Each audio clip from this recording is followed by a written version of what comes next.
안녕하세요. 오늘 저희가 함께 분석해 볼 자료는 금융 AIX 및 보안 동향 데일리 리포트 2026년 2월 5일자입니다. 네, 아직 나오지도 않은 그러니까 바로 내일 아침에 가장 뜨거운 정보들이 담겨 있네요. 정말 따끈따끈한 자료죠. 이 리포트 안에 정부 정책부터 사제 금융지주, 인터넷은행, 그리고 보안 문제까지 한국 금융권의 인공지능 도입 현황이 정말 촘촘하게 담겨 있어요. 네, 저희의 목표는 이 수많은 정보들 속에서 진짜 중요한 흐름, 그 이면의 의미를 짚어보는 거예요. 단순히 뉴스를 나열하는 게 아니라 지금 벌어지는 변화가 청취자분께 어떤 의미를 갖는지 깊이 파고들어 보려고 합니다. 네. 오늘 분석의 핵심 키워드는 아마 속도와 균형 이 두 가지가 될 것 같아요. 속도와 균형이요? 네, 자료를 보면 거의 모든 금융사가 AI 전환, 그러니까 AX에 정말 무서운 속도를 내고 있다는 게 느껴지거든요. 맞아요. 그런데 한편으로는 그 속도 때문에 생기는 그림자, 예를 들면 보안의 빈틈이나 기존 금융사랑 핀테크 기업 간의 비묘한 경쟁 구도처럼 우리가 좀 신중하게 들여다봐야 할 지점들도 분명히 존재하거든요. 오늘 이 자료를 통해서 그 전체적인 그림을 한번 그려보죠. 좋습니다. 그럼 가장 큰 선수들, 거인들의 움직임부터 살펴볼까요? 네, 역시 가장 먼저 눈에 띄는 건 대형은행들의 혁신인데요. KB국민은행이 업계 최초로 AI 뱅킹을 도입한다는 소식이 가장 먼저 나오네요. 네, 그게 제일 상징적인 움직임이죠. 말 한마디로 계좌이체는 물론이고 대출 신청까지 가능하다고 하는데 이게 정말 여화 같은 이야기 아닌가요? 네, 그렇죠. 인상적이긴 한데 한편으론 궁금해요.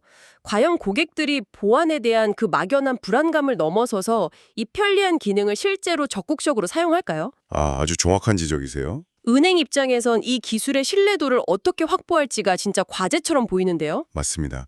기술의 구현만큼이나 중요한 게 바로 사용자의 심리적 장벽을 넘는 거니까요. 그렇죠. KB가 이 AI 뱅킹을 전면에 내세운 건 제 생각엔 우리가 이만큼 기술적으로 앞서 있다는 어떤 선언적인 의미가 강하다고 봐요.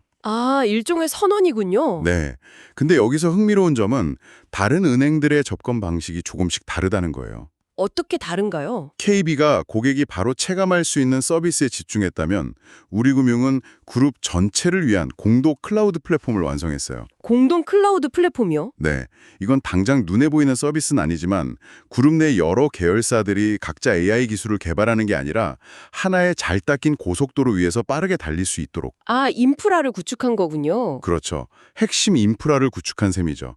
장기적인 관점에선 굉장히 중요한 포석이에요. 한쪽은 고객 경험에 다른 한쪽은 내부 인프라에 집중하고 있군요. 맞습니다. 그런가 하면 기술을 완전히 다른 방향으로 활용하는 사례도 있네요. 하나금융그룹이 AI 음성중계 기술로 시각장애인에게 K리그 경기를 생생하게 전달한 얼라이브 캐스트 캠페인 소식도 실려 있어요. 네, 저도 이 기사를 아주 인상 깊게 봤습니다. 이건 단순히 기술력을 자랑하는 걸 넘어서는 이야기 같아요. 맞아요. 이건 단순한 사회공헌을 넘어선 굉장히 영리한 전략이라고 볼 수 있어요. 영리한 전략이요? 네, 생각해보면 지금 AI에 대한 대중의 인식은 기대감과 불안감이 뒤섞여 있잖아요. 그렇죠. 이런 상황에서 기술을 이렇게 따뜻하게 활용하는 모습을 보여주는 건 잠재 고객들에게 우리는 기술을 올바르게 사용하는 믿을 수 있는 금융사라는 강력한 메시지를 각인시키는 거죠. 브랜드 이미지 제고 효과가 크겠네요. 가장 효과적인 방법 중 하나죠. 브랜드에 대한 신뢰를 구축하는데 이보다 더 좋은 스토리가 있을까요? 그러네요. 결국 NH농협은행을 포함한 5대 은행 모두가 내부 효율화와 대고객 서비스, 그리고 브랜드 이미지까지 각자의 방식으로 AI를 활용해 여러 마리 토끼를 잡으려는 치열한 경쟁을 벌이고 있는 겁니다. 대형 은행들이 각자의 전략으로 경쟁하는 동안 새로운 도전자들의 움직임도 만만치 않네요. 네, 특히 인터넷은행인 카카오뱅크의 행보가 정말 무서운데요. 작년 2025년에 순이익 4,803억 원으로 사상 최대 실적을 냈다고 해요. 네, 실적이 엄청나죠. 그런데 여기서 만족하지 않고 글로벌 확장과 AI 서비스, 그리고 눈에 띄는 게 스테이블 코인 사업까지 준비하고 있다는 점이에요. 바로 그 지점입니다. 스테이블 코인 사업은 단순히 신사업 하나를 추가하는 것 이상의 의미를 가져요. 어떤 의미죠? 이건 카카오뱅크의 야심을 보여주는 대목이죠. 스테이블 코인이 달러 같은 실물 자산의 가치를 고정시킨 디지털 화폐잖아요. 네, 그렇죠. 이걸 활용한다는 건 기존의 비싸고 느린 국제 송금망, 그러니까 스위프트망을 오해하는 금융 고속도로를 직접 깔겠다는 선언이나 마찬가지예요. 와, 금융 고속도로를 직접 깔겠다? 네. 이게 만약 성공적으로 안착한다면 카카오뱅크는 개인 간의 해외 송금이나 기업의 무역 결제 시장의 판도를 바꿀 수 있는 게임 체인저가 될 수도 있는 거죠. 그러니까 한국의 인터넷 은행을 넘어서 글로벌 금융 플랫폼이 되겠다는 큰 그림이군요. 정확합니다. 다국어 기반의 글로벌 플랫폼이요. 그 금융 고속도로라는 비유가 확 와닿네요. 그런 거대한 야심을 실현하려면 보이지 않는 기반, 그러니까 인프라가 정말 튼튼해야 할 텐데요. 당연하죠. 마침 리포트에 관련된 내용이 있어요. AI 데이터 센터의 전력 설비를 만드는 근우라는 기업이 산업은행 등으로부터 400억 원의 투자를 유치했다는 소식인데 이게 단순한 중소기업 투자 뉴스 이상으로 읽히네요. 정확히 보셨어요. 이 뉴스는 AI라는 화려한 무대 뒤에서 벌어지는 일을 상징적으로 보여줘요. 무대 뒤의 일이요? 네. 우리가 편리하게 쓰는 AI 뱅킹이든 챗봇이든 그 뒤에서는 어마어마한 양의 데이터를 처리하는 데이터 센터가 쉴 새 없이 돌아가고 있거든요. 아, 그리고 그 데이터 센터는 막대한 전력을 필요로 하고요. 그렇겠네요. 근우 같은 기업에 거대한 자금이 흘러들어간다는 건 AI 시대를 열기 위한 총성 없는 인프라 전쟁이 이미 시작됐다는 명백한 증거입니다. 총성 없는 인프라 전쟁이라. 네. 핀테크 기업 아이즈넷이 AI 기술을 도입하고 글로벌 진출에 속도를 낸다는 소식도 결국 같은 맥락이죠. 기술을 구현할 엔진과 그 엔진에 기름을 대는 기반 산업이 함께 성장하고 있는 거예요. 카카오뱅크나 핀테크 기업들이 이렇게 빠르게 움직이며 글로벌 시장까지 넘본다는 건 그만큼 더 많은 고객 데이터를 더 위험한 환경에서 다뤄야 한다는 뜻이기도 하겠네요. 그렇죠. 바로 이 지점에서 보안이라는 그림자가 짙어지는 것 아닐까요? 네. 자연스럽게 그 문제로 넘어오게 되죠. 리포트에서도 AI 에이전트의 보안 취약점을 직접적으로 경고하고 있어요. 몰트북, 오픈클로우 같은 구체적인 이름까지 거론하면서요. 맞아요. 사실 이런 이름만 들으면 막연하게 느껴질 수 있는데 예를 들어 몰트북 같은 악성 코드는 스마트폰의 AI 비서가 사용자의 일정이나 이메일에 접근하는 권한을 가로채는 방식으로 작동해요. 권한을 가로챈다고요? 네.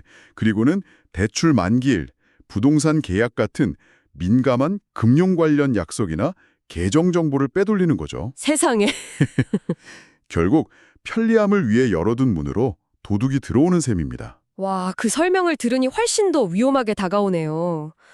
결국 이건 편리함과 안전함 사이의 끝없는 줄다리기 같아요. 맞습니다. 내 스케줄을 알아서 관리해주고 금융상품을 추천해주는 건 분명 편리한 일이지만 그걸 위해 나의 모든 데이터를 넘겨주는 순간 그 데이터가 유출될 위험도 함께 감수해야 한다는 거니까요. 바로 그 딜레마가 AI 시대의 핵심 과제 중 하나죠. 그리고 이런 위험이 단지 이론적인 것만이 아니라는 걸 보여주는 사례도 리포트에 포함되어 있어요. 어떤 사례죠? 공공자전거 따릉이 앱에 회원 정보 유출 정황이 발견됐다는 뉴스인데요. 아, 그 뉴스 봤어요.